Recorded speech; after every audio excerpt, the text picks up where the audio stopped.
Okay, this is the American Contractor. Today is Sunday, January the 8th, 2017.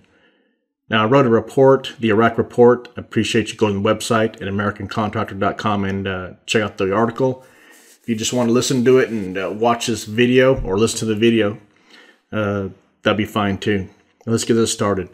Now, I'm going to be reading the article, what I wrote and published today, January the 8th. Criminal gangs counterfeiting the Iraqi dinar currency. While the Iraqi army is continuing their ongoing battle in the city of Mosul, the Iraq Economic and Investment Commission parliament members received a disappointing news of heightened incidents of counterfeit Iraqi dinar currency. Shoppers at the local Baghdad market outside the international zone, formerly the green zone, were angered at receiving counterfeit 5,000 and 10,000 Iraqi dinar currency banknotes. There have been frequent reports that there are mafia groups and criminal gangs operating within the Baghdad area who are counterfeiting the Iraqi dinar currency. The criminal gangs are mostly concentrating on the 5,000 and 10,000 Iraqi dinar banknotes, due in part to them being easier to counterfeit than, say, the 25,000 IQD banknote. The director of the central bank did not appear flustered or too concerned about the report of counterfeit dinars floating around. The CBI just swiftly replaced all counterfeit banknotes turned in by the shopkeepers. The parliament members from the Economic and Investment Commission sent an emergency memorandum to the central bank and summoned the bank's director. Prior to the meeting, the CBI director had been tipped off on the meeting's agenda and issues. The senior ranking member of the Iraqi Economic and Investment Commission is a woman by the name of Najiba Najib. This is the very same woman that I have spoken about in prior articles. She has full authority on matters related to the Iraqi dinar currency. This woman is single-handedly responsible for halting the Delete the Zeros project in 2014. How influential is this woman? Najiba Najib is so powerful that on any given day, she could randomly announce, quote, "Today we increase the value of the Iraqi dinar currency," unquote. That's the power Najib possesses. Currently, insider reports are leaking that there is much friction between Najiba and the director of the CBI. The reason being is that Najiba wants to delay the launch of the Deleting the Zeros project that the central bank so adamantly wants. Najib is insisting that they wait until the year 2018 or 2019. Private Iraqi banks refuse to give depositors their money. Iraqi citizens are going to the banks and they're demanding the withdrawal of their deposited funds. The problem is that the private banks have no liquidity, no money, and are refusing to return the depositors' money. Central bank places 5 banks in receivership. In Iraq, the Iraq Central Bank has the authority and the oversight to shut down any bank in the country. If the bank is not in compliance with the CBI banking laws, it would have the option to shut down any private, state, and Islamic bank. The CBI has shut down and has complete oversight of the following 5 banks below.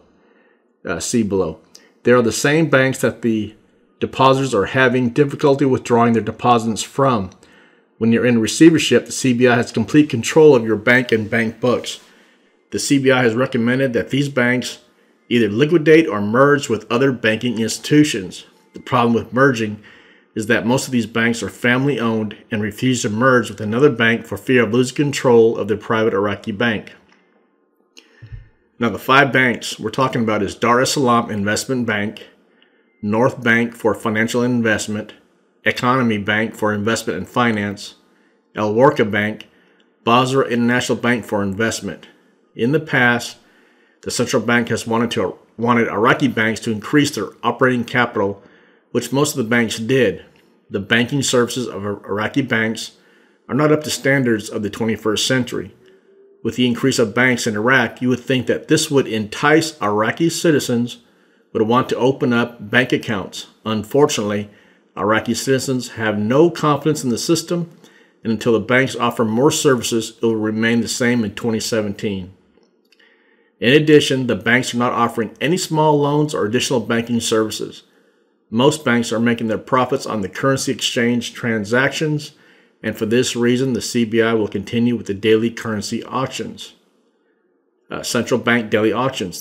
The central bank conducts a daily auction of selling U.S. dollars for the Iraqi dinar currency. The central bank sells hundreds of millions of dollars each day to private banks and authorized currency exchange centers.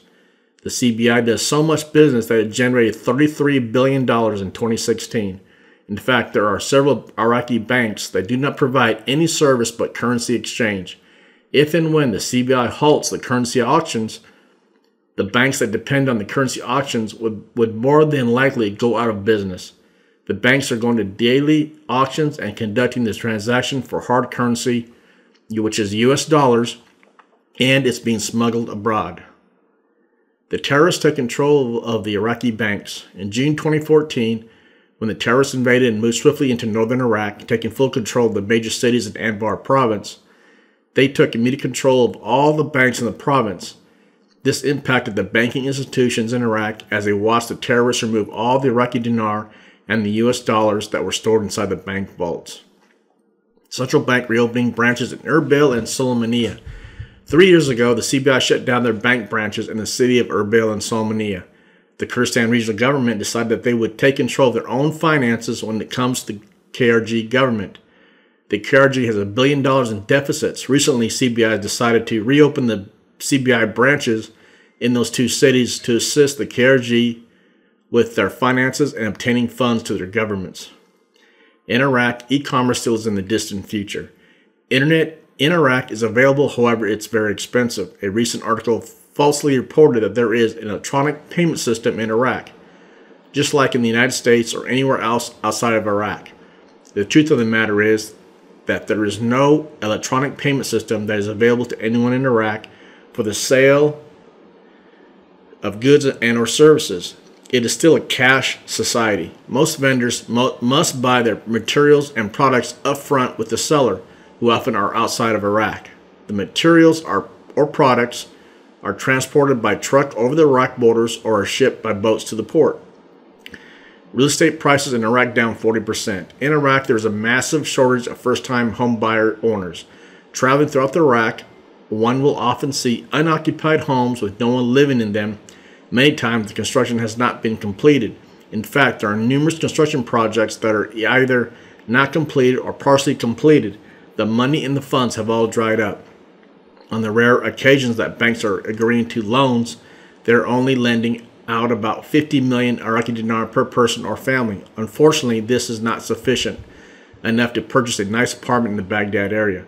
The families are accepting the loans and buying very inexpensive small RV-type vehicles and making their homes in them. The recent Iraqi government budget for 2017 shows no available funds for loans to the public.